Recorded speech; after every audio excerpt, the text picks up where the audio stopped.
জামাত শিবির যে এত শক্তিশালী এবং জামাত শিবিরের যে এত বুদ্ধি, এত প্রজ্ঞা, এত ম্যান পাওয়ার আমি আমার জীবদ্দশায় কখনো শুনি নাই। জামাত শিবিরের সব নেতা জেলে থাকার পরেও কেমনে ওরা গোলা বারুদ দিয়ে মেট্রো রেল পোড়াইলো, বিটিভি ভবনে আগুন দিল, তারপরে স্থাপত্য সব জ্বালাও পোড়াও করলো। এগুলো করার পরেও তাদেরকে ধরা সম্ভব হলো না। তারপরে দেখেন তাদের পাওয়ার, তারা হেলিকপ্টার দিয়ে আকাশে উড়ে গেছে, গুলি করছে।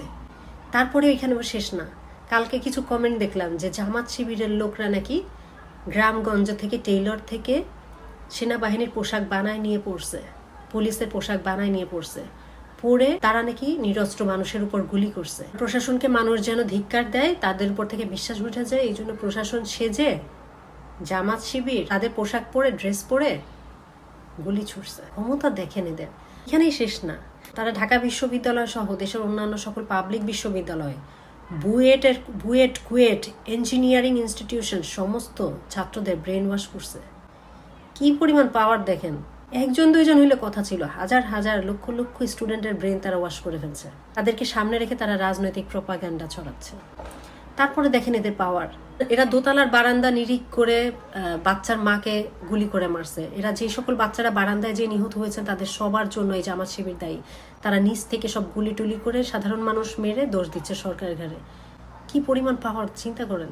এই সকল অস্ত্র, AK-47, এইসব অস্ত্র তারা কেমনে ম্যানেজ করে নিয়ে আসলো, তারা কেমনে টেইলার দিয়ে ড্রেস বানায় নিয়ে আসলো, তারা কেমনে সাজোয়াজান, কামান, বন্দুক সব নিয়ে রাস্তায় নামলো, কিভাবে দেশে একটা বিশৃঙ্খলতা তৈরি করলো। এদিকে সাধারণ মানুষ, শিক্ষার্থী অ্যারেস্ট হইতে হইতে জেল হাজত ভর্তি হয়ে গেছে, 9,000-এর উপরে নাকি জেলে। জামাত শিবিরের লোক এইদিকে তাণ্ডব চালায় যাচ্ছে। তারপরে তারা কি করছে চিন্তা করেন, তারা BCS পরীক্ষা দিয়ে পুলিশে চাকরি নিছে শুধুমাত্র এই যে এই আন্দোলনে মানুষ খুন করবে এই চিন্তা করে।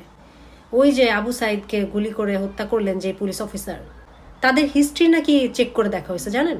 সেই হিস্ট্রি থেকে কি পাওয়া গেছে বলেন তো, গেস? উনি জামাত শিবির করতেন আগে, এই জন্য উনি জামাত শিবির করে টোরে এসে পুলিশ হয়ে ছাত্র মেরে সরকারের উপরে দোষ দিচ্ছেন। ওনার পাশে আবার যে পুলিশ অফিসাররা ছিলেন ওনারা তো এমনি দাঁড়ায় ছিলেন, ওনারা গুলি টুলি করে নাই, ওই শিবির করা পুলিশ অফিসার গুলি ছুড়ছেন। তাহলে আপনারা বলেন এই দলকে কিভাবে আসলে দেশে রাখা যায়? এনাদের ব্যান করা অতি উত্তম কাজ হয়েছে। আর এই যে হাজার হাজার লক্ষ লক্ষ কোটি কোটি জামাত শিবিরের লোক সারা বাংলাদেশে ছড়াই পড়ছে, এই দল ব্যান না করে তো আসলে উপায় ছিল না। অতি উত্তম কাজ করা হয়েছে যে ওনাদেরকে ব্যান করে দেওয়া হয়েছে। এইরকম শক্তিশালী পাওয়ারফুল রাজনৈতিক দল যদি একটা দেশের মধ্যে থাকে, ব্রেন ওয়াশ থেকে শুরু করে দেশের অরাজকতা, বিশৃঙ্খলা এবং তারপরে মানুষ